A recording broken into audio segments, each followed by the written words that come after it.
Thorpe is there to take the candy. What is going on, everybody? Welcome to another episode of 4th and 15 with Mel and Smooth. As always, I am Mel, and joining me, as always, is my co host, Ronnie Big Smooth Hennigan. Ronnie, congrats on the baby girl, man. She is gorgeous. Thank you so much, Mel, and I truly appreciate that. It's just a blessing to know that you have another one in the house, and she's healthy. You got all 10 fingers and toes and everything like that. But like I said, man, this is the last one, and I just am so thankful for her to be here and for moms to be good. And once again, I want to thank you all for tuning in today. All right. We were talking about this earlier, and you said it wasn't a lot to talk about, and you were right.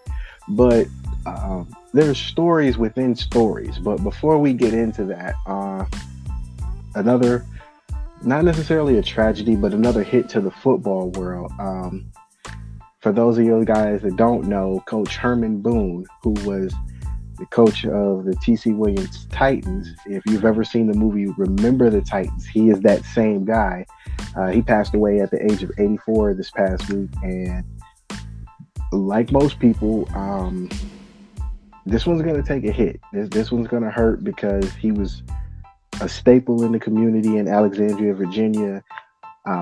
He brought a state title there, and it's heartbreaking to see that because, you don't expect, as a football player, you don't expect your coach to ever leave you because, to most of us, our coaches were almost the equivalent of not only father figures, but like just those guys that were well known and well respected in the community. I'm right there with you, Mel. And, we actually had experienced something similar with our very own Coach Gary. May he rest in peace. So we definitely know what that feels like. The thing is, with someone like Coach Boone, not only did he revolutionize, football in terms of the high school level, but also you got to look at it from a historical perspective. He coached in an area that, wasn't particularly fond of people of color. And for him to be able to bring a team like that together and to do what they did together amongst, segregation and various things like that happening back then, it was a huge win for the game of football. So shout out to his family. Our prayers are with you, and hope that you can get through this. And we also want to say the same thing for the players that he's been able to make an impact on over the years. Yeah, I was doing my research earlier, and that makes Coach Boone is the third person to pass away from that 71 Titans team, including Petey Williams, or Petey Jones rather, and Coach Yotes, which was his assistant. So our condolences are with the family of Coach Boone and the community of Alexandria, Virginia. All right, with that being said, we're going to jump to the NFL. Well, first off, some news came out Saturday. Darren Sproles announces his retirement after well over 15 years in the league. One Super Bowl ring, finally, that was so well-deserved and long overdue. And for me, this one kind of hurt because, Darren Sproles was that guy, quietly. And he made it good for short people to play in the NFL and not have an issue. And as I was watching some of the bowl games on Saturday, and they came across the bottom line on ESPN, I was hurt. I was shocked. I thought he was going to give it one more run, man. I just didn't see him retiring so abruptly. Mel, I felt the same way, man. And the way he revolutionized the game as a true H-back, and for him to be around for this long, it's just a testament to what happens when you actually play the game smart and take care of yourself, and also do what it is best for you. Not only the interest of the team, but also for you as the player. With someone like that, the hype that he had, and the impact, it reminds you of, the type of impact that Maurice Jones-Drew had with the Jaguars and being their running back. I mean, they're around the same height. And we all know that somebody like that being behind a line that is an average of 6'5" or 6'6" across the board is real hard to find. And, you know, his impact was even felt back then as well, too.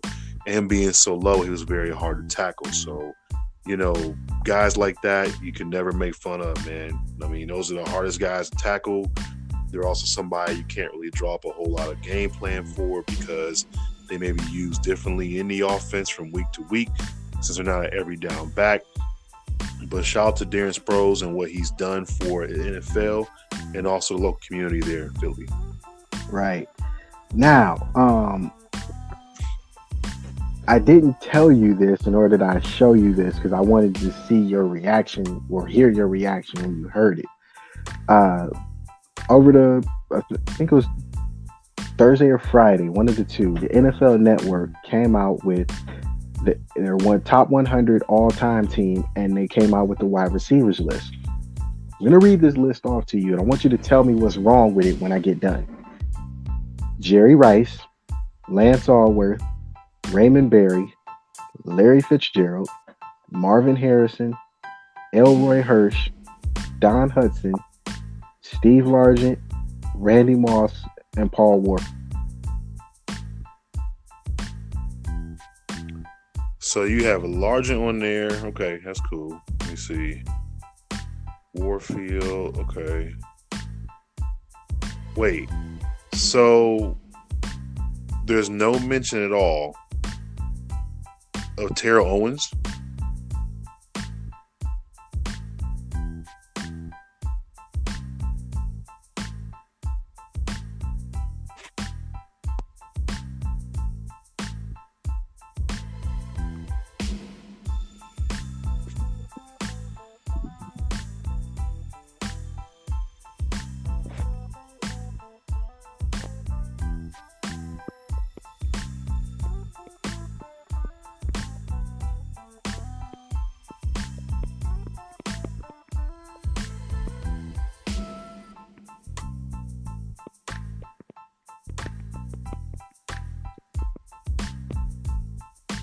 Okay, folks, we're experiencing a technical difficulty. We'll get right back with you.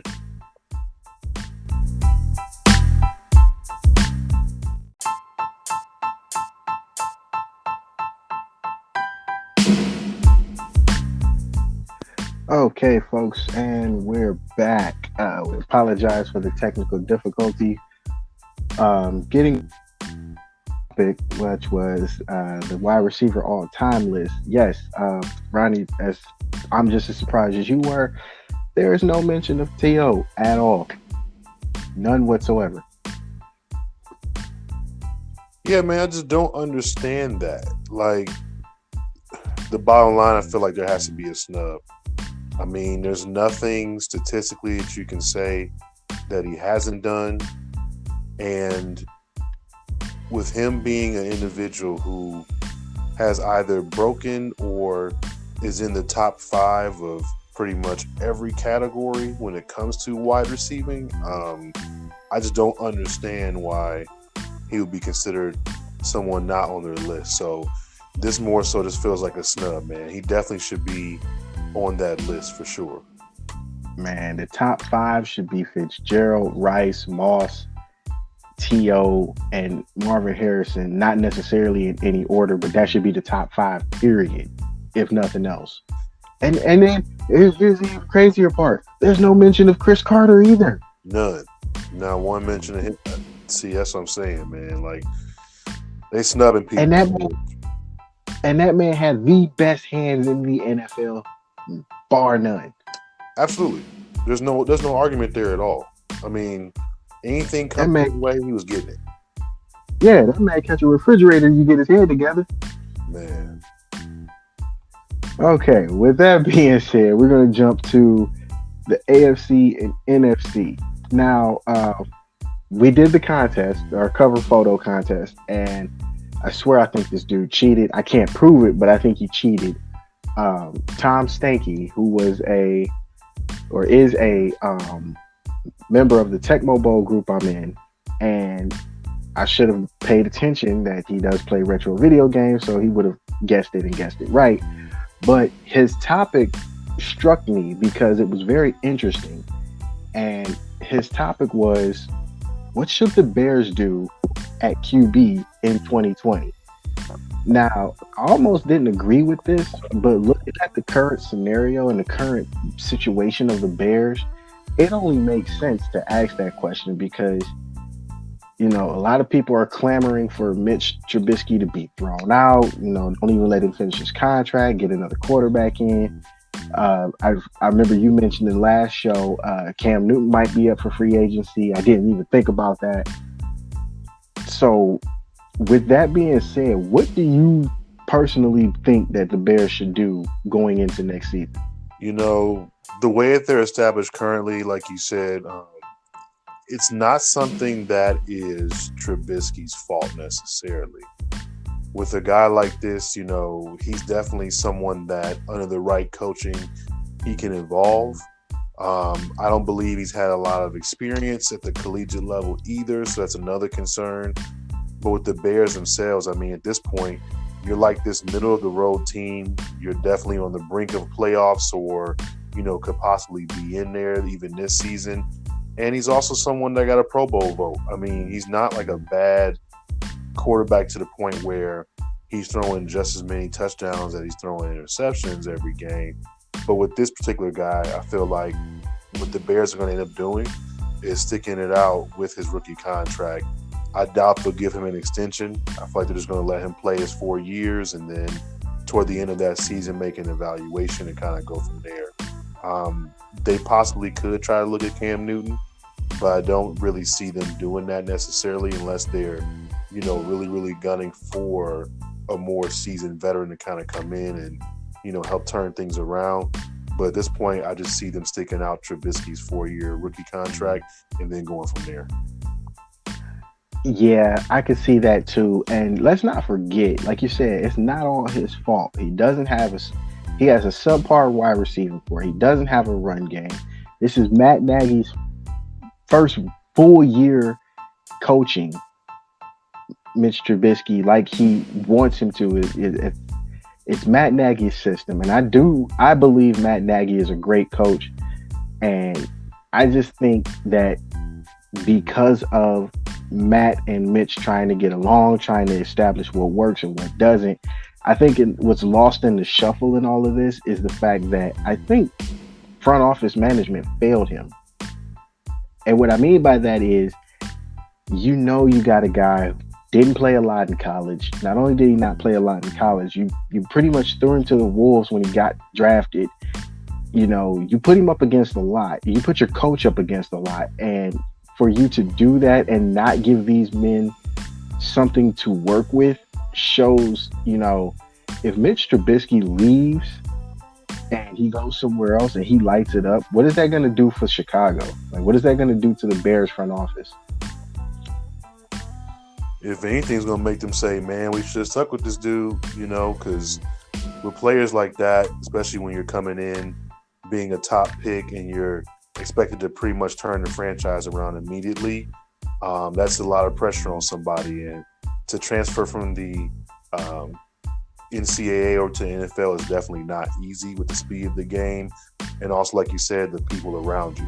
Speaking of which, after today's loss with the 1-14 Bengals, they have secured the number 1 overall spot for the next draft. So shout out to them.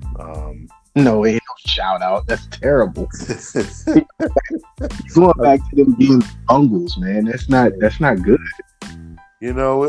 Speaking of which, I hate to go off topic, but I was thinking about this too, and I'm like, okay, with the number 1 pick, who do they go for? They're pretty much saying that they're done with Andy Dalton. They did bench him for half the season. It didn't help them out really, and now he's back out there slinging it around and throwing interceptions. So you have I'm sorry, I had to say something, man. In the same division. But the thing is, though, with him, it's almost like what you had the number 1 overall pick situation. Do you draft Burrow? Do you go for Chase Young? Well, I'm sorry, Chase Young said he's staying. Never mind. Do you go for Joe Burrow? Do you go for a wide receiver? Or how does that look? They pretty much are looking to get the next franchise QB at this point. Oh well, they had it. Truth be told, let's really let's call it what it is. Andy Dalton, he was a great quarterback at Texas Christian. Uh, he wasn't a bad quarterback when he got here. Right. What happened was, it's the same thing that's always happened with Bengals front office management. They don't put enough around him. Now, just throwing this out there, when you look back in the 80s with the Bengals and you saw Ken Anderson, Chris Collinsworth, Ickey Woods to an extent, when those Super Bowl teams that they had, there was enough around their quarterback to get them to the Super Bowl. You don't see this now with the Bengals. And I think that's where front office is kind of dropping the ball with Cincinnati, because let's call it what it is. Cincinnati's been bad for the last couple of years. And before Andy Dalton, they were horrendous. So you got to look at some point, you got to look at front office management and be like, what the hell are you guys doing? And why aren't you correcting the problem? Because you know what the problem is.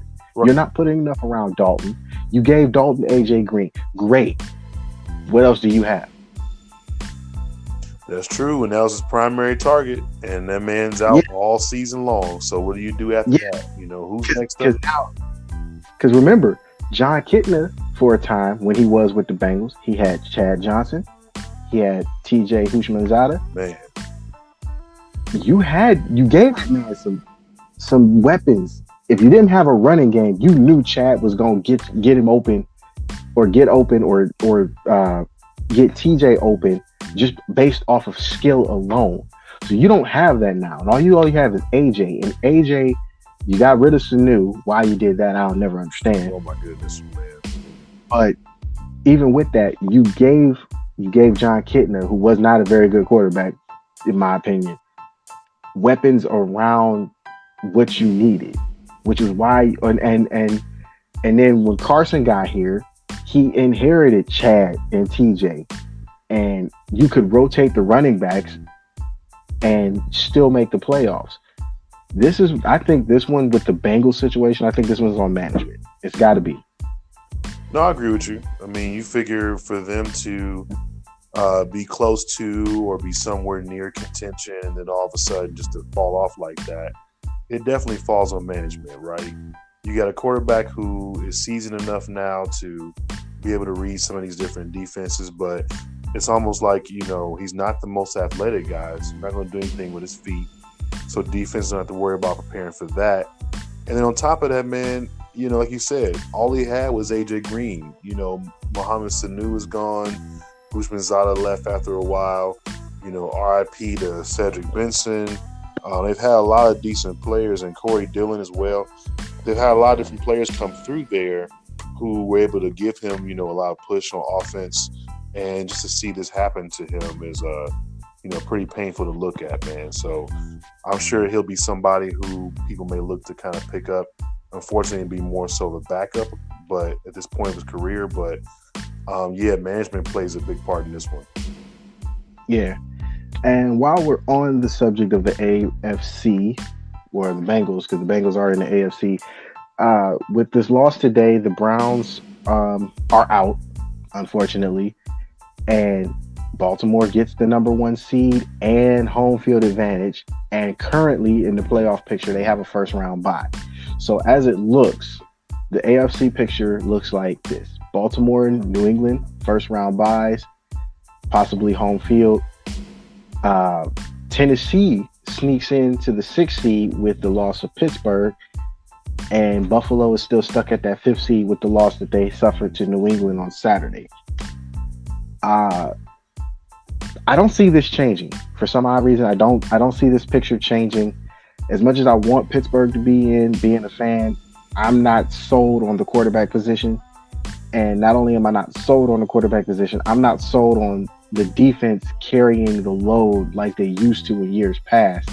So, to be honest with you, I see Tennessee holding on to this 6th seed, and I think the playoff picture for the AFC is correct. I do too as well, Mel. And you figure right now the way it's looking, a funny fact about that, even with Buffalo losing, okay, what's weird about that entire situation is with them losing, the fact that the Jets beat Pittsburgh, the Bills losing to the Patriots didn't matter because with that Jets win, the Bills have now locked in the number 5 position. Yeah, I saw that, and that's okay. Yeah, That's okay because I expected once Ben went down, I expected the results to be different, and as it looks, my prediction was right because defensively, we're not where we want to be as a fan of the Steelers. We're not where we want to be, but we're good enough to know, if we keep all of these pieces intact next year, it's going to be trouble for the division, if nothing else. true. Now, my biggest question in the AFC is this. With Baltimore getting home field advantage today, does it make it harder for New England to repeat going back to the Super Bowl? I believe it does, because as well as anyone else knows, when it comes to New England, they thrive off of playing games in Foxborough, Massachusetts. There's just something about being in that atmosphere, regardless of the weather, regardless of what team it is. It is very hard for them to lose in that stadium. I feel like over the years, correct me if I'm wrong, since Tom Brady's been at New England, I don't think they have more than 10 or 15 losses total in his career being at home in Foxborough. A lot of those losses that they suffered were on the road. So that's another, way to look at it as well, too, when it comes to them trying to secure home field advantage along with the playoff berth. But them not having that is going to be real crucial when it comes to them playing throughout the playoffs. And for Baltimore to have that is huge. It's definitely not easy to go in and beat them there. Cleveland was the only team that accomplished that this year, which is still weird to even say that out loud. But to be honest with you, I just don't see New England being able to repeat that. I feel like when they do meet Baltimore again, if they meet Baltimore again, it's going to be pretty much the same result. Speaking of which, bro, so I had this revelation earlier.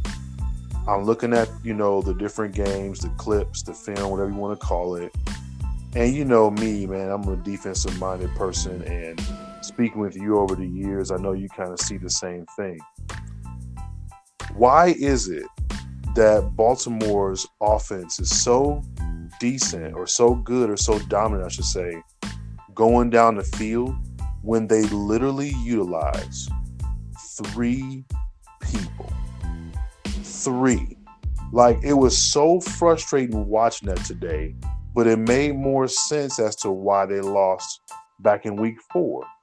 Because they literally use 3 players. You have Lamar Jackson, right? It's all a matter of whether or not he's keeping the ball. Is he handing it off or throwing it to Mark Ingram II? Or is he throwing it to his tight end, Andrews? Because the 3 main keys that I've seen in this offense all season long, and nobody can stop it. Well, here's the thing about that, because I played offense and defense, so looking at it from both sides of the spectrum, you gotta understand, it's not just 3 people; it's more like 4, 5, and 6 people. Because when you got Lamar Jackson and you're running what comes off as a RPO offense, which means run pass option for those that don't know, you got to take into consideration, does Lamar Jackson have the ball for real? If he does have the ball, is he going to take off and run? That's number 2. Number 3 is, if he doesn't take off and run, is he going to throw it, and who's open? That's number 4. 5 and 6 are essentially offshoots of Lamar Jackson having the ball, Lamar Jackson giving up the ball. So when he gives up the ball, the question is, who's it going to? And are we sure And are we for certain that Lamar gave up the ball to the person that we need to stop? Because if you look at those games, especially against the Browns, when you saw today that Lamar Jackson, his play fakes are fantastic. And a lot of those players, those linebackers, were getting caught up in the wash because they weren't sure Lamar really gave up the ball. And if he did give up the ball, it's too late to catch Ingram because he's already 10 yards up the field. So I wouldn't say it's 3 people. I'd say it's more like 6 because you got to factor in when Lamar does give up the ball and when Lamar doesn't give up the ball, what he can do with your mind playing tricks on you, essentially. Yeah, I can see that. And I guess for me, just seeing like the, statistics and also what they've done, how many touchdowns he's been able to, deliver or get the offense to kind of do when they're out there. It just seems like it's been those 3 names primarily. But like you said, man, there are some other pieces involved, obviously. I was just shocked to see even today. It seemed like that's how it went. There's a couple of times when Marquise Brown was open, even in the end zone, just standing there like waving his hands, like, hey, me over here, and nobody being anywhere in his area and still not being thrown to. It just seemed like he has it seems like he's very, honed in on his tight ends, it seems like, when it comes to the passing game. So I'm not sure how he's built. You ride the hot hand, and if I'm not mistaken, I think Andrews has like 8 or 9 touchdowns this year. So, you got to ride the hot hand, and Andrews has it right now, receiving wise. And that's not to take anything away from anybody else, but just as well as I do, coaches have always said we're gonna ride with the hot hand till it get cold. Right now, Andrews has the hot hand. True. And I can't say that, it's going to change anytime soon because let's be real, looking at it today, the tight end is going to be very important for Baltimore to succeed going into the playoffs. So I'm thinking it's going to be Andrews who leads with the hot hand, and then Lamar Jackson is going to follow. And what I mean by follow is, again, play calling, and John Harbaugh has done a masterful job with play calling this year. So when you see Andrews has the hot hand, and then you see Lamar take off for 10, 12 yards down the field on a designed run, that's chess. That's a chess master playing chess right there. No, I totally agree with that, man. That's a chess master. That's a chess master playing chess. John Harbaugh him and his offensive coordinators are working together. They're seeing what's going on the field, and they're directing this information to John Harbaugh to direct to Lamar Jackson. That's just nothing but smart play calling right there. And then when you have someone like Lamar Jackson that can run the ball the way he does and how he leads the team in rushing as well, it's just one of those situations too where you got to look at it and go, okay, like you said, whoever's the hot hand, whoever's the open guys who you go to, but also defensively, you're almost like, what do you do? Because if you put a bunch of guys in the box, right, you got someone like a Marquise Brown who can stretch the field with his speed, but then also with you having less defensive backs in the game, and let's say you're stacking the box with 7, 8 people, now all of a sudden it's like, okay, if we're stacking the box trying to look to see what Lamar Jackson does, it pretty much allows your tight ends to roam free with various drag routes, crossing routes, little go routes or whatever up the middle, short slants and posts and things like that, because you really don't have much safety help either in this situation. You got your 2 corners on the outside and you got 1 safety in the middle to account for the other 7 or 8 guys in the box. So there's a lot of opportunity for a tight end in general to be able to get open like that, which kind of makes me feel like, okay, like you said, it's going to ride a lot on that right now, the way it's set up, or pretty much based off of what a lot of defenses are giving you because they're so afraid of the fact that Lamar can run the ball. Right. That's going to play a factor in because, as we've experienced, running quarterbacks are the devil. Yes, definitely, man. Definitely. Unless you got that guy out there that can actually cover someone like that or cover these tight ends stride for stride. Just don't see it happening, man. Yeah, that's true. That is very true. Now, from the AFC, we jump to the NFC, and the NFC almost looks like the AFC, with the only question mark being Philadelphia or Dallas in that fourth seed. So, as it looks right now, San Francisco with the win against the Rams, number 1. New Orleans, number 2. Shout out to Michael Thomas for, I believe, breaking Marvin Harrison's catch record in a season. So shout out to Michael Thomas, OH. And Minnesota sneaks in for right now. And Green Bay, the division leader. And ironically, with Seattle losing today, they dropped to 5th. And right now, Philly has the 4th seed. So I'm kind of baffled at this NFC playoff scenario. I don't know about you, but this one's kind of bugs me, because you could have the number 1 seed one game and then drop to number 5 the next week after losing. I don't understand that one. Yeah, man, it's just so many teams right now that have multiple like double wins right now, I guess you could say, like double-digit wins. And like you said, you have the division leaders, and then you have the ones that just have an outright better record. And with that happening and someone dropping that low just from one win, it's just pretty crazy how a team like that could potentially be knocked out.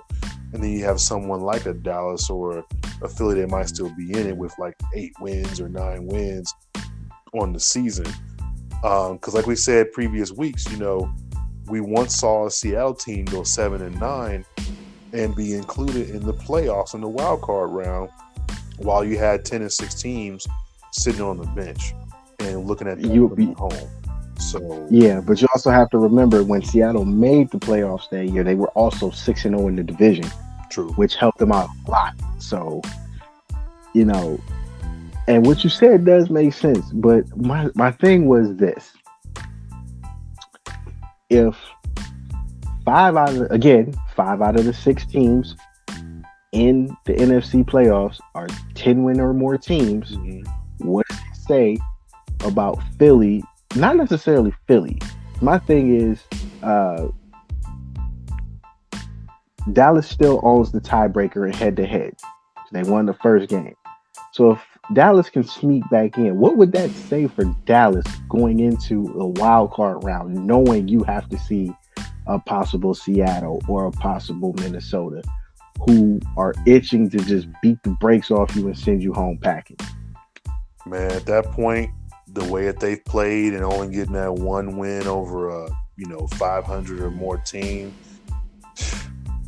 I mean, at this point, man, they pretty much are praying to whoever they pray to be able to do anything beyond that. I just don't see this team right now, the way they've played, how sloppy it's been, and the way they've kind of done that offense, that they'll get anywhere past the wild card round. I mean, if they get in, good for them. They can say, hey, we made it to the playoffs, but I just don't see them doing anything significant when it comes to like a Super Bowl run or something like that. They just don't have the manpower for that. And unfortunately, with Zeke getting his big contract and everything this year, it's just not enough. The guys they've added on there, they've shown that they've been able to play at a high level, but it's just not consistent enough, man. So I just don't see anything happening beyond a wild card round. I feel like it's more in favor of Philly if they happen to get in. They definitely have shown signs that they're that team who can do some things creatively to kind of make it a game with you. And with Seattle falling down the way that they have, it is quite possible that Philly could have an edge on that, the way that they play. But that happens to be like Dallas. I don't see them winning that game. So it's almost like you want Philly to be in it, just so it's something that gives you something to look forward to week to week when the NFC playoff contention begins. Yeah, and I gotta bring this up, because remember, the year that Philly won the Super Bowl, which was like 2 years ago, I believe. Yeah. They snuck in. Not only did they sneak in, they were the hottest team in the NFC playoffs. So with this win, I think they ended up stealing Dallas's thunder. Mm-hmm. And with the thunder that they stole from Dallas, I think they could make a run in the playoffs given the circumstances. And, you know, if they get that, because remember, everybody else has won the division almost. As of right now, the only real lock is New Orleans in the NFC. Everybody else has to play theirs out, with the exception of Green Bay. I think Green Bay's got a 2-game lead, 1-game lead, whatever the case is. Green Bay and New Orleans are the division winners. If Philly can hold on, they win the NFC East. So that wild card round, Seattle has to go to Philly.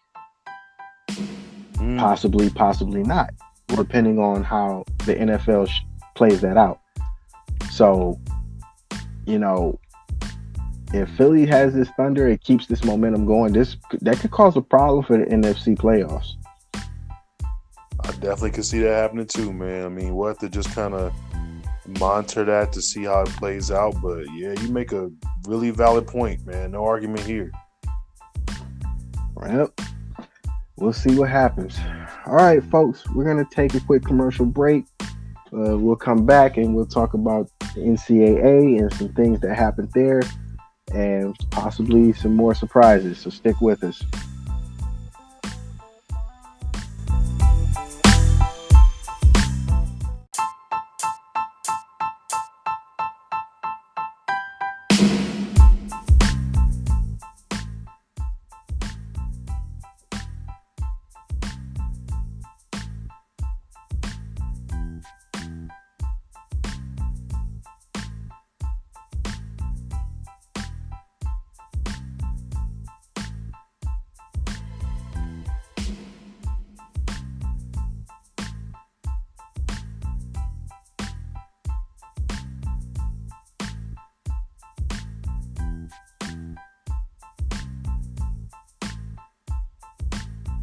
All right, folks, and we are back. All right, we talked about the NFL last segment. This segment, we're jumping to the NCAA, and we're going to start at Division 3.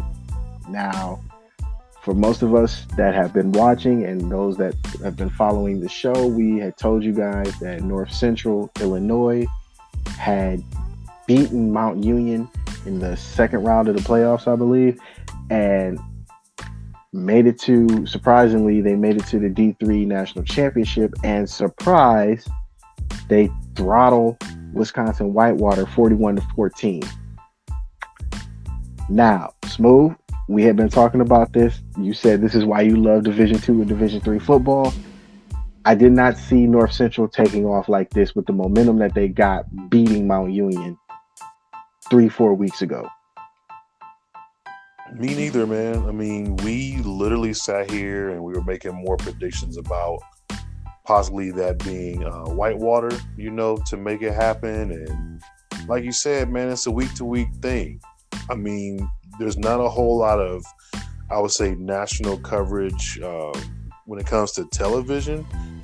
But just these teams and seeing what they're doing week to week, the numbers they're putting up, or even defensively the ones that they're stopping from happening, it was so unpredictable. I mean, you would have a team that would throw 40 points on the board and the next week can't even get past 13.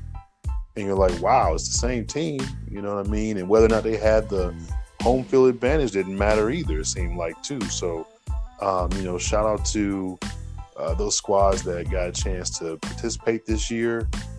We saw a lot of big names drop out early, which was a surprise to us. It seemed like every big name pretty much got knocked out in the first, second round going into this, man. And I'm just excited to kind of see what happens next year. Will there be a repeat? Will these same teams still be able to meet up?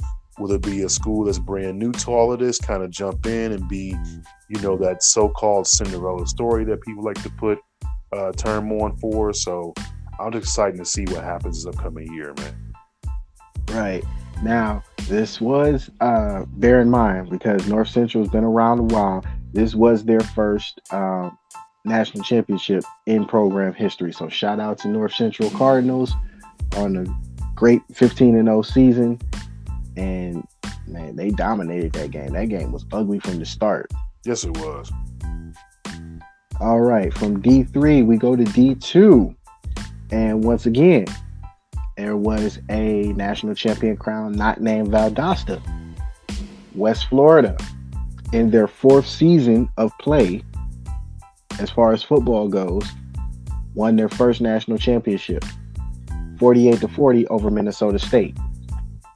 Now, I sat and watched this game, so don't let the score fool you. It was a shootout for about a quarter and a half. With that being said, I think West Florida might be a problem for a lot of teams next year, and I think they have a good shot to repeat because West Florida has no problem slinging the ball down the field. And when they throw the ball, they throw the ball. And watching them just truck up and down the field, it was something to see yesterday, man. I was surprised. Like they have a very, it's not even pass happen. I would say it's more controlled chaos when they're throwing the ball because you don't know who's going to get open. Not only do you not know who's going to get open, you don't know how fast this quarterback can throw the ball until you see that ball coming at the receiver. And they pulled away in the second half, and it leads me to believe that they have a good chance to repeat as champions next year. You know, I could definitely see that happening, and it's one of those teams where they've been most consistent, I feel like, throughout this playoff for D2, and I feel also that they're a team that may be establishing themselves as, you know, a new powerhouse going forward. So that's something that we'll definitely have to look forward to. And also the fact that it's a Florida team, I mean, we all know them guys can ball, you know, especially if they're local. They have more time to be able to work on their game. They have the weather for that. You know, it's just one of those things where you can get a lot of great talent out of that state at every level of the game. And, you know, shout out to them for doing this amazing, amazing feat of, you know, winning the national title. And I'm just so excited to see what they do, man. But I feel like this could be one of those names that we'll be talking about going forward for many years to come. So it'll be very exciting to see what they do as well, man. Yeah, definitely, because they have a good squad over there. And I'm excited because it's only their fourth year. They've been only been around 4 years. Wow. Shout out to the head coach for doing that, man. Yeah. And what's crazy is, I had told you this earlier. Side note, they beat Lenoir-Rhyne in the playoffs. Mm-hmm. Now, the tie into this is former Notre Dame College head coach Mike Jacobs just took the job over at Lenoir-Rhyne. So don't be surprised if you hear us talking about that school later on in the future, as opposed to football, because Mike Jacobs did a bang up job here at Notre Dame College in Cleveland. I'm sure he'll have no problem doing that in North Carolina. Absolutely, man. I mean, for him to take that position, you know, it'll be very exciting to see what they do. They definitely saw what he did with Notre Dame, and they're probably like, you know what? Let's give this guy a chance. For him to take this school who wasn't really known nationally like that, for him to make the playoffs and get as far as they did. It was just very, very impressive to see the kind of run that they had. And that coaching staff is going to be all right. I mean, for him to walk away and take this job, and for the coach to be brought on from that staff around for a little bit. So it'll be the same system once he's down there. And if there's going to be any kind of, clash there, if they do get a chance to meet again next season. But like you said, it's going to be one of those schools that we mentioned somewhere down the road, man. So I'm excited for this one too. Right. All right. Now from D2, we go to the Celebration Bowl, which was this was the game I was waiting for all weekend. And to my surprise, well, it's not really my surprise, but it was something that I was expecting, but I didn't expect it to go the way that it did. North Carolina A&T beats Alcorn State again and repeats its championships. Now, the stat about this is A&T's fourth championship in the 5 years that the Celebration Bowl has been in existence. 4 out of 5. So the only other team that made it to the national championship or the Celebration Bowl and won it outside of A&T was Grambling State. Man, that's it. That's it. 5 years, A&T's won 4 out of 5. Man. Oh, okay. Yeah, talk about dominance, like route the gate. You know what I mean? It's almost one of those situations where, you know, you got that one fan, man, they're like, hey, trying to go to this game? You know, maybe I'll go, I don't know. But there's a big thing down there, and all of a sudden, you know, everybody's barbecuing and tailgating for that. And of course, you got to see the bands battle and all this other stuff that you don't get to see with a lot of these top conferences, unfortunately. But the thing is, man, you know, that game's going to get a lot more hype, I feel like, going forward. And I feel as though maybe if for some reason A&T gets knocked off next year, that's going to be, you know, big talk of the sports world as well, too. It's just one of those things where, like, people don't give it enough credit, man, or give it enough following to get the type of, you know, impact that it does deserve. So I'm looking forward to this. I know you'll be as well, but 4 out of 5, man, I don't care what level of football you are on. That is impressive. Yeah. Now, also bear in mind with this that this is the only bowl game that's supported for FCS teams. Wow. Yeah. So, and watching the game, here was another stat that kind of threw me for a loop. Alcorn State only led for 1 quarter. Ooh. After the first quarter, Alcorn State was outscored 64-41 the rest of the game. Whoa. So that's ugly. Yeah. So to say dominance, I'm not gonna even go say dominance. I'm just gonna say I think they got a stranglehold on the Celebration Bowl for right now, because as we've said, 4 out of 5, and out of the entire 5 years, the MEAC has the best record in this game. So shout out to A&T for doing it big, because that's a stat that I don't think people give enough credit to. No, I'm right there with you, man. I mean, that's one of those conferences where it's not only going to be a banger when those kind of teams meet, but then also there's going to be some great talent that we'll probably see coming out of there. I mean, they don't get a lot of credit for the players that have went on to the NFL and have balled out. So, you know, shout out to the MEAC conference, some of the other HBCUs that are out there, man. It's just one of those things that people need to pay more attention to going forward. But I'm totally in agreement with you, man. I really am. Yeah. It's I think HBCU football is going back to what it used to be when Coach Eddie Robinson and them were coaching. So I'm excited. Okay, we're gonna stay in the FCS for right now because a lot of big things happened in the FCS. Some things didn't change, and some things stayed the same. And those things that stayed the same was for I think second or third year in a row, North Dakota State will be playing for their 8th national championship against James Madison. Now, the thing about these two was the fact that these games weren't even close. Now, don't get me wrong. Shout out to my mom's alma mater, Weber State. Weber State was not prepared for this James Madison team, and Montana State was clearly not ready to get put out of the playoffs and only score 14 points. So Do you think North Dakota State's trying to make a statement here? Absolutely.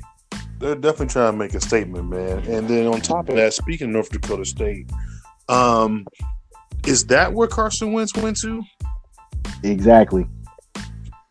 Yeah, so they're definitely trying to make a statement. They're trying to show we definitely belong. Their head coach for sure has done a lot of great things with that program. And I just feel like overall, man, it's just one of those situations where, teams are trying to establish themselves like that.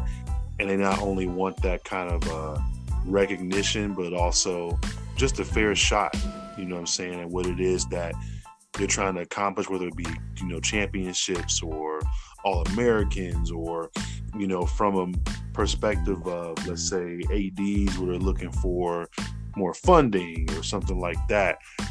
They're definitely going to be around for a while, man. So shout out to them what they're doing with that program currently. Yeah. Now, we're going to jump to Division One, and correct me if I'm wrong. You were a Kent State alumni, correct? That is correct, man. Golden Flashes, baby. So I was definitely happy to see them get that win over Utah State. And I believe historically this was the first bowl win in the school's history. We've been to it was before, but never won them. So this is really huge, man. Yeah, it was. So and I was just getting to that because I wasn't confused on how do you not win a bowl game, but considering how Division One treats the MAC conference, especially, it did kind of make sense. But we had this talk a couple weeks ago. I told you the MAC they getting tired of taking these beatings, and I was sure they were going to surprise somebody, and it just so happened to be Utah State. So, congratulations to Kent State for getting that first bowl win. I see a couple more, if not many more, in the future with the way that the program's going. Absolutely. And from Kent State getting their first bowl win, Liberty, who has not been in D1 all that long, got their first bowl win on Saturday too. So, these schools, shout out to the Flames, man. They're balling. Just because it's a small school and the recruiting ain't like Ohio State, don't mean they can't play football. That's very, very true. And let me tell you, man, they definitely are looking for the talent, because that was one of the schools that actually tried reaching out to me back in the day to play with them, and they weren't even D1 yet. And the thing about them is, man, they put a lot of that on not only the ability to be able to play right away, which is like their biggest promise that they'll give a high school student, but then also they look at the school's traditions and what their faith is and all of that. So the academics as well. So a lot goes into that, but I feel like now they're finally finding their niche, and them having, more competition, I would say, or a higher level of football they can be a part of, definitely helps when it comes to the recruiting for sure. So shout out to them on their first bowl win as well for Liberty University. Right. Now, from that, we recap some scores. Buffalo, out of the MAC, throttles University of Charlotte 31-9. Buffalo's that quiet team in the MAC. They won it a couple of years back, but they never get the respect they deserve because, nobody takes Buffalo seriously. And I think that's a mistake most teams make, because when you look at Buffalo, balanced passing, balanced running attack, and they have a defense that can actually play, and it's fast enough to keep up with some of these defenses. I think people like I said, man, people are underestimating the MAC. I think the MAC next year is going to make a lot of noise. Oh, yeah, absolutely, man. And when you look at Buffalo, I mean, first of all, when you said that team, I thought about somebody that used to play with us. Shout out to Andre Evans. He was a corner. That's right. So, shout out to what he's done. Oh, yeah, man. It's just crazy. Like, the people that we've come in contact with over the years being a part of the MAC. So I'm going to shout out him. I'm going to shout out a former Player that I had a chance of meeting when I was at Toledo and my attempt to be with them, Antoine Moulton, who had, a few years experience with the Houston Texans as a corner. So there's a lot of good talent that comes out of there, man. Of course, we all know about Roethlisberger and some of the other names that we mentioned in previous shows, but there's some local guys here as well, man, in Ohio and especially in the Cleveland area, who have been able to bless those teams with their play. So definitely don't sleep on the MAC, man. Right. More scores to come into. We talked about Kent State beating Utah State. Appalachian State rolls over UAB. Now, the reason I'm bringing this game up is because I'm happy to see that the UAB program is back and they're back in bowl contention, because for them to drop the program the way that they did just abruptly a couple years back, I thought that was wrong. Not only did I think that was wrong, I thought the players and the coaching staff deserved better. So just to see them in a bowl game, even though they got beat on, they lost, whatever the case was, just to see them back on the field made it all worth it. Yeah, I'm right there with you, man. It's just one of those situations where, like you said, there wasn't a whole lot of fairness involved. I also feel as though, when it comes to a team like, let's say, UAB or even Appalachian State, I do want to shout Appalachian State out as well. I mean, they're a team for a while that was on the outside looking in. At one point, they were a 1AA school, and they were always known for knocking off some of these, higher ranked teams. They never would ever get a chance to face regular season. But now for them to be officially over on this end, it's just exciting to see what that program is doing and how they're growing. So I look forward to seeing what they do in the future. And hopefully they get, a lot more talented opponents as well, so they can get a little bit more love when it comes to the rankings. Right. Because a lot of these teams, I think they got snubbed. I think Memphis got snubbed. I think they should have been ranked a little bit higher.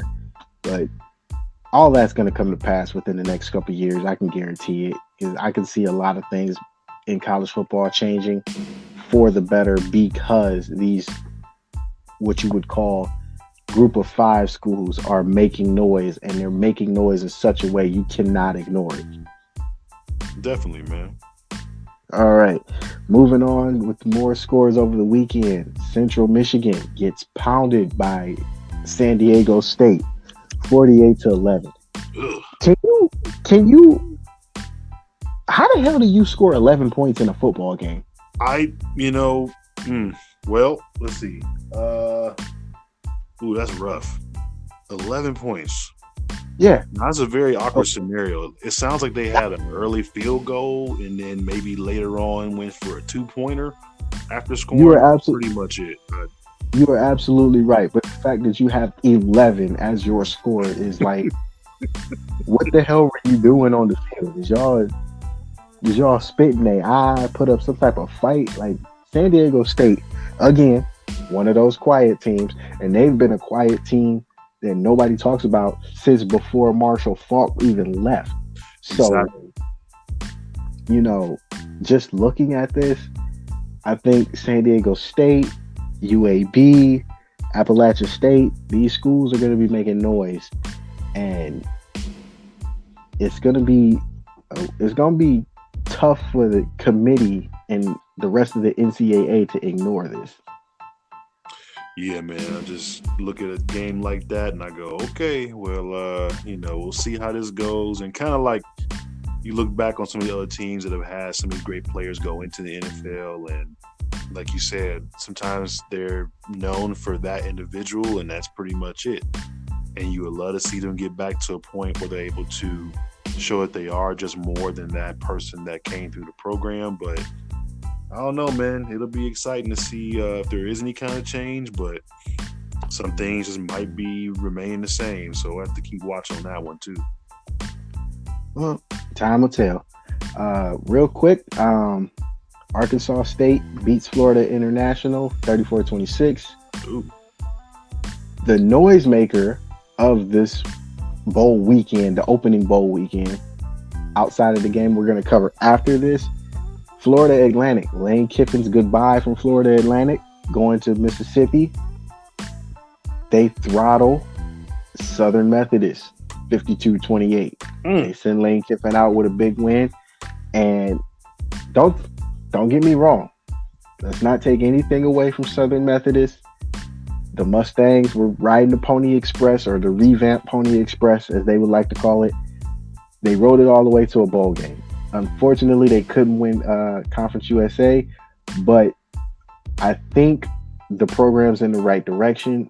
So this loss, it hurts because, nobody expects to go to a bowl game and get beat like this. But on the flip side to this, you got a lot to build on with a 10-3 record, and you were dominant in most of the games in your season. Very true, man. It is an interesting scenario, really. And I don't know, like you said, we'll have to see how things look as time goes on, but I really am just kind of, I wouldn't say perplexed, but I don't know. I just thinking overall about how the bowl season goes and how some of these teams come out and how they compete in this and the schedule they're playing and how the conferences are set up. Just in general, man, I'm just ready for a big change, I guess you could say. I'm ready to see. We all are. Right, man. Just to see, the little guy get a shot. You know what I mean? Or to see somebody who has pretty much worked their way up from being in a completely different division, kind of like Appalachian State, to go a little bit forward. Or that whole, hype from a couple of years ago when it came to UCF. And how they went undefeated pretty much 2 seasons straight, and for them not get any type of shot above a 14 ranking, and for them to say, "Oh, we the real national champs" and all of that, and I'm like, okay, well, I get what you mean, but at the same time, I just felt as though it'll be nice to see teams like that kind of get their opportunity to make some noise, but who knows, man? In the near future, maybe we'll see that, but. I don't know. I'm just hoping that things do change. I'm also hoping that maybe the playoff system does kind of adapt something similar to what they're doing in Division II and Division III. I think that'll be more beneficial, but who knows, man? We'll see what happens as time goes on. Now, remember, it's funny that you say that we're the real national champ statement, because remember, in 2003, there was a team with the quarterback by the name of Alex Smith, who went 10-2, and they got snubbed in the BCS era. True. So, I'm not surprised of hearing that. And let's take time to think about that, because these teams, matter of fact, 2003 and 2004, they got snubbed, because in 2004, they went undefeated. They did go undefeated that year, didn't they? Yes, they did. They beat Arizona. Their signature wins came against North Carolina, Arizona, and Pitt. Ooh. Yeah, Pitt win was huge.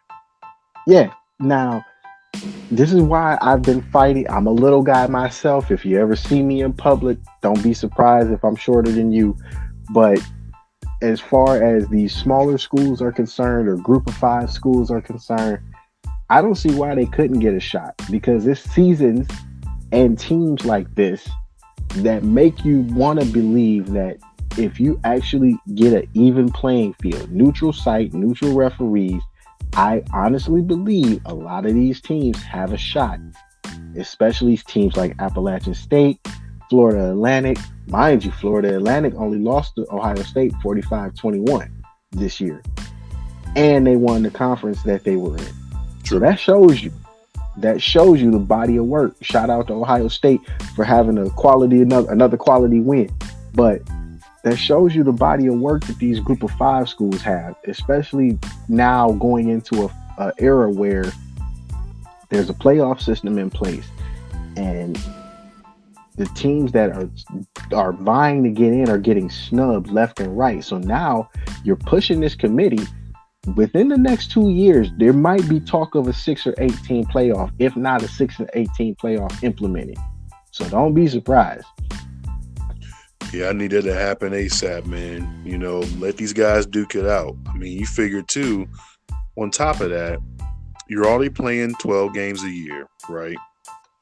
You're playing the same length of time that you would play if you were in the NFL.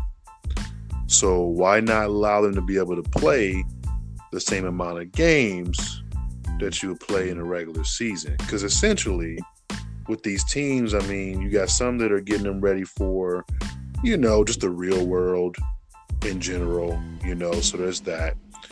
But also the ones that are getting these players ready for the next level, I mean, it's kind of a shock to the body because you figure if you're somebody who's conditioned to play 12 games, let's say beyond that, if they're conditioned really well, 16, 17 games, whatever.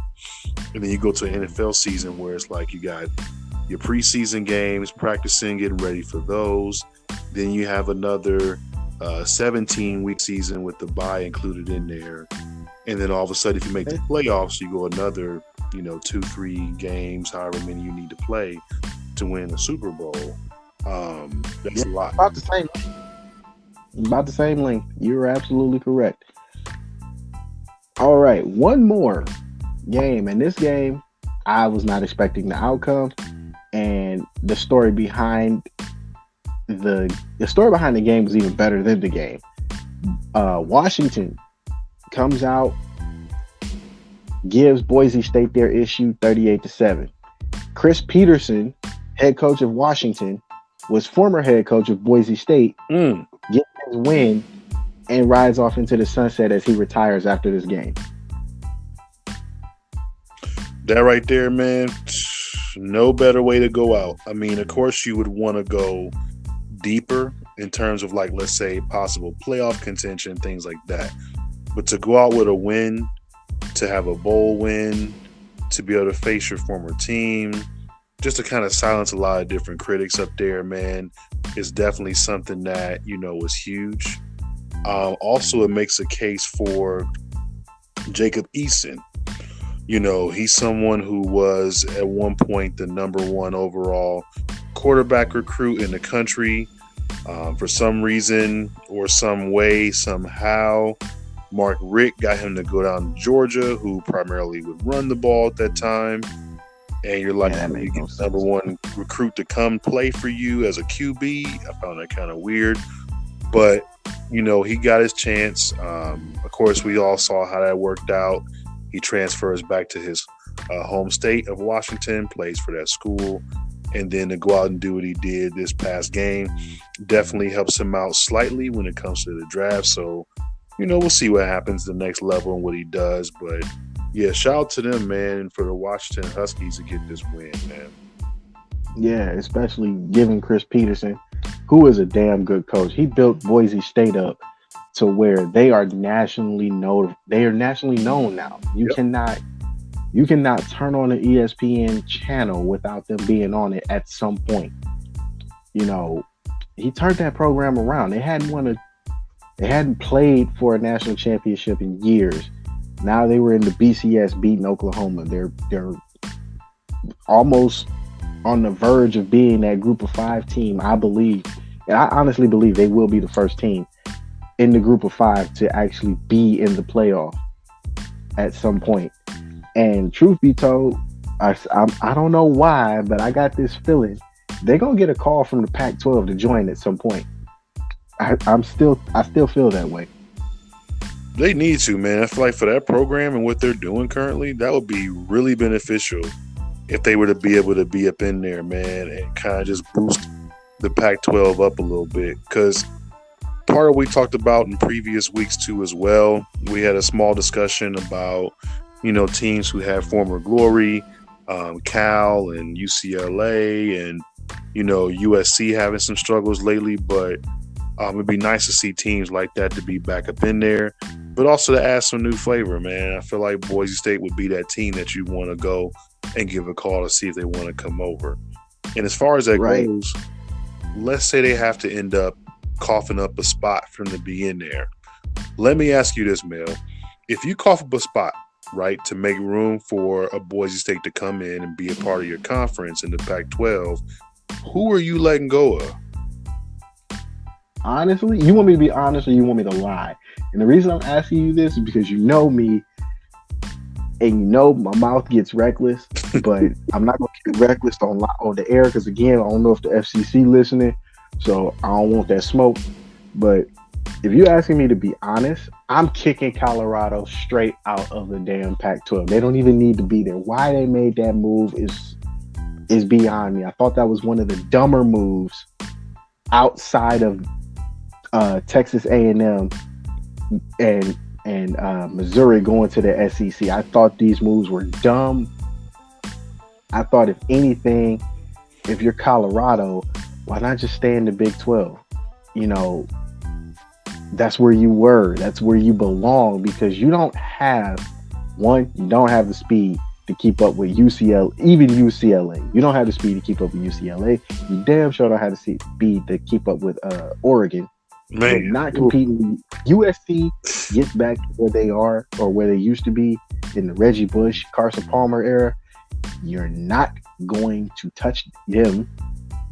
Utah beat the shit out of you a couple weeks back. It wasn't even fair. So if you're asking me, who do I kick out? It's Colorado, hands down. Everybody else, you know, they're building their programs back up. But Colorado ain't been good since Cordell Stewart left. Ooh, I mean, gosh. That's how long ago that was. They have years where they make a good case, and, you know, they fight in these games, but in the Pac-12, they're outmatched, they're outcoached. You know, looking at them play against a USC or a Utah. Remember, Utah sees at least, before they joined the Pac-12, they saw at least one Pac-12 team a year, at least one. So they knew going in, all right, look, we joined in the Pac-12. Y'all already know what it is. We're going to need speed. We're going to need a defense. And we're going to need a quarterback. Those are three things you need in the Pac-12 to compete. True. Utah has all of that. Colorado, not so much. Not even a sniff. And for them to leave the Big 12, to go to the Pac-12, where, in my opinion, competition is a lot better, and you have done nothing, from what it looks like, you've done nothing to ensure that you'll be able to compete against these teams. It shows me you don't need to be there. And that's exactly how I feel with Texas A&M and Missouri going to the SEC. You don't have the defense for this. You don't have the running backs. You're still living in Big 12 lore. And even now, the Big 12 is changing to keep up with the SEC, the Big 10, and the Pac-12. I'm not even going to talk about the ACC because it's only just Clemson. So it didn't even should be called the ACC. It should be called Clemson. And like seriously, dude, think about it. Think. Hear me out on this. Yeah. If you yourself are part of a conference or part of a committee to make these conferences, where do you put Colorado? Ooh, at this point, here's a better question. Where do you put Colorado, Texas A&M, Nebraska, and Missouri? Just those four teams for right now. Where do you put them? You know, honestly, this is going to sound weird, but what conference is Cincinnati? Cincinnati is in the American. I would put them there and remove Cincinnati and put them in like a Big 12. I wouldn't put them in the Big 12 only because travel would kill them. And as we all know, you have to travel in a lot of these conferences. You got to, and this is what I think hurts Texas A&M and Missouri more than anybody, because you got to travel to Bama, you got to travel to Georgia, you got to travel to Florida for those cross division games. Those games ain't easy. I don't care if Florida's having a bad year or not. Those games are still not easy. Right.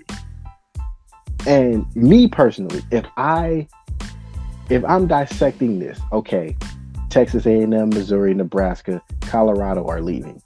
I honestly, Nebraska made the smartest move they could have made, because the Big Ten is a Midwestern conference. Oh, from Ohio all the way over to Illinois. It's a Big Ten. It's Big Ten country. Now, with that, I thought Missouri should have moved to the Big Ten. Yeah. Because you already have a rivalry with Illinois. It's a border war. Why not? That would help you be battle tested, because right now you don't even look like a JV team. You look like a middle school team going up against Georgia, Alabama. It's not fair, and you killing yourself as far as recruits go, because hey, look, I'm gonna be, just as well as I do. When we were recruited, you look at you do your own research. You look at the records. You look at where their conference alignment is. If I'm a kid and Missouri calls me, and I know they're in the SEC, I'm not going to Missouri. Why? So I can get beat on every week? Right, like anybody gonna go there or go to Vanderbilt, you know what I'm saying, or go to Kentucky to play football? Like, I'm not doing that. I would go to Vanderbilt if Vanderbilt was in the MAC. Yeah. See, that's another thing. You figure a team like that, like I would go there for that same reason. Unless I'm hooping, I ain't going to Kentucky. You know what I mean? Oh man. But you know what? Oh my gosh. Wow. But Kentucky ain't had. So Kentucky, they rebuilding too. Because remember, when Lorenzen left, he left them in good standing. He left them in a good position to compete in the SEC and maybe win it. That was all coaching that tore that down. That's true. Because I mean, if you look at it too, who's that backup running back at Pittsburgh right now? I think it's Snell. It's either Snell or what's the other one's name? I think it might be Snell. Yeah, I can't remember the other guy's name. Snell was their primary guy, man. That's where he came from. He ran for Kentucky. So they've had some talent for sure. It's just that they get, overlooked by all these other schools that you have. I mean, you figure if you're in the same conference with, a LSU, a Bama, Georgia, Florida, Auburn, it's like you're at Kentucky. I mean, unless you're hooping against them, it's not going to be a whole lot of coverage you're going to get, and it's not going to be a lot really working in your favor when it comes to those sports. Right. Now, I will say, I know we're not on this subject, but Georgia has a really good interstate player that decided to stay and play basketball with them this year. That's going to be a crazy development in that. So if you do get a chance to check out, college basketball, definitely look at that, along with OSU. Ohio State's knocking off some big names this year so far. They beat Kentucky. They beat North Carolina. They beat another top school as well so far. And even though it's earlier in the season, them wins count. Just keep a lookout for that. But to make a long story short, bro, I just feel as though, like you said, Colorado being where they are doesn't work. Teams like that just should have never went there. I understand why Rutgers end up being a part of the Big Ten, because more so it's for the benefit of the Big Ten, getting their games being broadcasted out there in the DC area. It's more of a money thing when it comes to the contracts and TV and stuff like that. But as far as teams, Rutgers ain't never going to be on that level. You know what I'm saying? Maryland should stay in the ACC, or like you said, in the Clemson. They should stay in the Clemson, okay, and been over there. I would have liked to see, however, West Virginia come over to the Big Ten. I would have liked to see that. I thought that was a dumb move too. Like, dude, y'all. A lot of these schools, I get it. You want to be on TV just like everybody else, but you also have to think about where you're going. Right. And with that West Virginia move, I thought, because Ohio State's played West Virginia in the past, especially in the 90s, and I thought Missouri the same way. I felt the same way about Missouri. Missouri, you were better off joining the Big Ten too. You've played Ohio State before. You play Illinois every year. Mm-hmm. You know, why not join the logical conference that not only helps you save money, even though you're not hurting for money, but you want to save some money. You join a conference where you make them come to you. Like if you look at the SEC, that there is no, that's all the South. Right. No reason Missouri or Texas A&M should be in the Southeastern Conference. I'm sorry, there's no reason. What about Texas A&M or Missouri says SEC football? Man, not a whole lot, because I mean, you figure teams like that. I mean, the fact that you're below the Mason-Dixon line is pretty much all you get when it comes to that. But when it comes to style of play and how those teams are drew up and what you're prepared for as a kid, like there's not any kid. Okay, if you're a kid growing up in Texas, right? We know they play football down there. They breed that, you know, but you're not being one of those teams or one of those people growing up and you're like, oh man, you know, I just can't wait to, you know, go up against Alabama one day. That's just not something you think about. You know what I mean? These kids are being about playing Texas. Right, Texas, Oklahoma. right? Being a Longhorn, you know what I'm saying? Or being like a potentially, if not there, you're like, you know what, forget it. I'm going to go to Oklahoma. You know what I mean? Or I'm going to go to, well, nobody wants to go to Oklahoma State. Maybe a Texas Tech or something like that. Baylor or whatever. You know, Baylor or something like that. But nobody's going to be like, oh, man, I can't wait till one day when I get a chance to go up against the Tennessee Vols. Like, no one's talking like that in Texas. You know what I mean? And with A&M being there. Right. That's what I'm saying, man. It just doesn't make any sense to me, bro. It doesn't make any sense. And, like, A&M was like that constellation. Like, okay, well, if I don't get a chance to go be a Longhorn, I'm going to go to A&M. You know, I'm going to go to here, I'm going to go to there. Like, they could point it out pretty much and map it out. And you knew because you were local, you were considered a pipeline. You know what I'm saying? He was going to get that kind of look for sure. But now, like you said, if I got Texas A&M in the SEC, I'm going to be like, oh, well, you want me to go up against these other schools? Why not just go there where I know I'm going to have a chance to actually win a game? Like, I'm not going to come for you. So yeah, I'm not looking at, if I'm a kid in Texas, I ain't looking at Texas A&M and y'all playing SEC teams. Like, yeah, well, why? I wanted to play in Texas. And that's what I think these conferences, not even these conferences, I think these schools that make that jump to these conferences don't get it. You are setting yourself up to get beat on until you are able to out-recruit Nick Saban, which will probably never happen. Right. Until you are able to out-recruit and out-coach Ryan Day, which probably won't happen if you stay. Like, if you're West Virginia, you're not gonna out. Lincoln Riley has got a stranglehold on the Big 12. Yes, he does. Ryan Day will probably end up having a stranglehold on the Big 10. Nick Saban has a stranglehold. I don't care what anybody says. It's between Nick Saban and Ed Orgeron. They have a stranglehold on the SEC as of right now. You are not going to out-coach these guys, especially if you're coming from a conference that was subpar. Big 12 was very subpar. And you move these teams to conferences that are always beating up each other. That means they're battle tested. So they know how to play each other. You know, you don't see Colorado saying, well, we got the blueprint to beat USC. All you got to do is this. Right.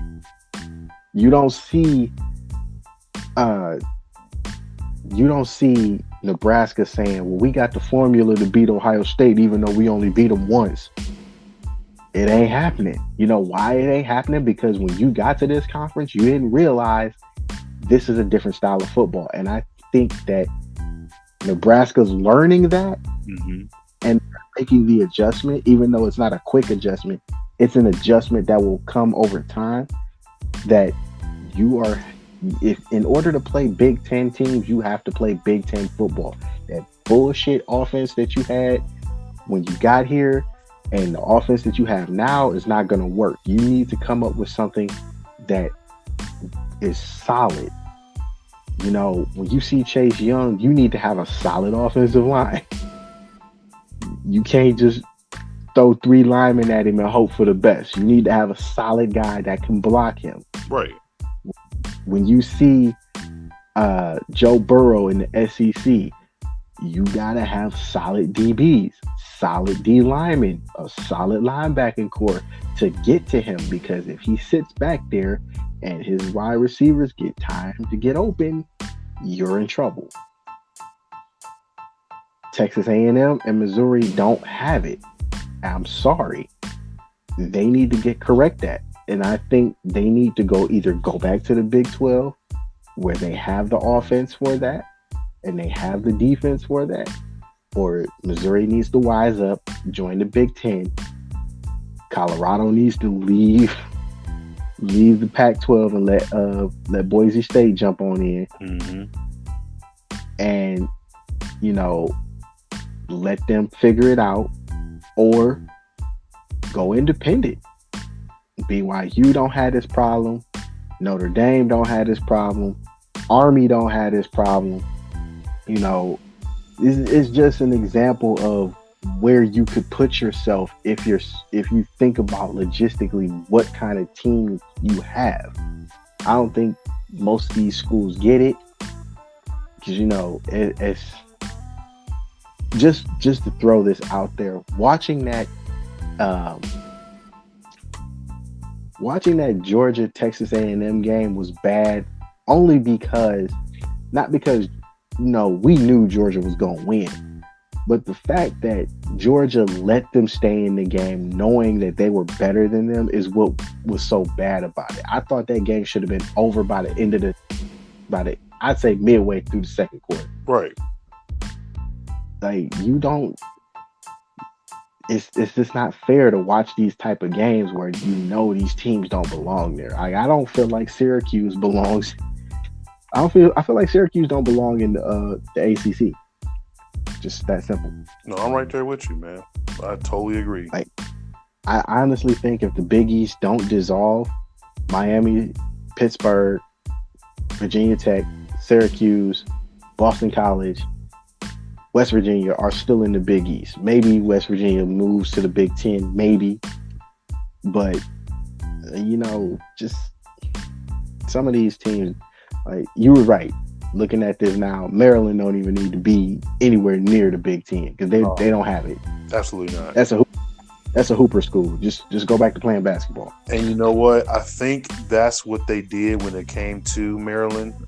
I feel like they said, hey, this could give us a boost in the Big Ten for our basketball programs, because you figure every year you're going to have like Michigan State, Michigan, you know, possibly Iowa or somewhere like that. You would want Indiana to get back to what it used to be, but it may take a while for that. Same thing with Illinois. And then OSU is kind of like suspect, because you figure you got a year like this year where they definitely could be that team who's going to be a part of, you know, the I'm going to say as far as going Sweet 16 probably, you know, this year. But you figure like there's other years where you had like Thad Matta where he's coaching them, and maybe he gets to, you know, the overall tournament. Maybe he's in the NIT. You just never knew what you were going to get out of that team. So to add Maryland in there, you know, Maryland's always been known for its basketball program. So that's pretty cool to see that. But yeah, man, I just feel like going forward, Rutgers, that's definitely a team that don't need to be there. Your comment about, you know, Colorado, that makes sense to me as well. Them going independent probably be a better feel for them, because I think at this point, the way that they're playing, they probably wouldn't even do anything in the Mountain West Conference at this point. That looked like a better fit for them, honestly. Like that, I just don't see it with Colorado. I don't see it with Texas A&M or Missouri in the SEC. I damn sure don't see it with Maryland. Even though Maryland does like to put up a fight. Yeah, they do. It's not the same. It's not the same. You know, when you look at the history of some of these football teams, and I'm going to just leave it at this, because this would be an all-night debate. But when you look at the history of a Maryland in football or a Colorado in football, you don't. There's a big gap in between what they used to be and what they are now. And when you look at Ohio State, when you look at Michigan, that gap has points in it where, and it's long stretches where they've dominated, they've won. You don't see that with Colorado. You don't see that with Maryland.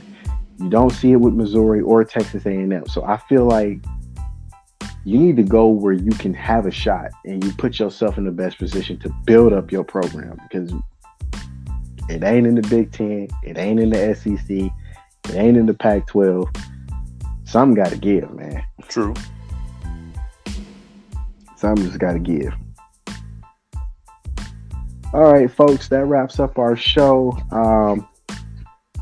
I was debating, did you want to take a holiday off, or did you want to come back? Because me, I could take it or leave it, but, you know, you being the new pappy and all, I figured I'd ask. You might be needing sleep. Man, I feel like with this being, you know, the last Sunday of the year coming up next week, you know, maybe we wrap things up for now and just kind of get back into it beginning of 2020. You know, I feel like with the holidays coming up, you got Christmas and New Year's coming up and everything. And like you said, I do got that beautiful little girl I got now, man. And I got to take that time for the fam. So, you know, we'll definitely be talking and we'll definitely be following you guys. We want you to make more comments on our page. We will have a Twitter page coming up pretty soon here as well that I'm working on. So I want you guys to be on the lookout for that. And also, you know, post your comments, man. Post your questions, anything you want us to cover. There's a lot of football is going to be happening over the next couple of weeks. A lot of really good bowl games. And I look forward to talking about that with y'all, man. Right. So we are still going to be doing our contest for our next episode after the holiday season. So be on the lookout for that. I think I got a good one. I don't think anybody's going to get this. I could be wrong because we got a couple cheaters out there, but I'm thinking this might be a good one. So we want you guys to have a safe, and I'm expressing the word safe, have a safe Christmas, have a safe New Year's. We'll see you guys after New Year's. Take it easy. I'm out. Definitely, everybody. Take care.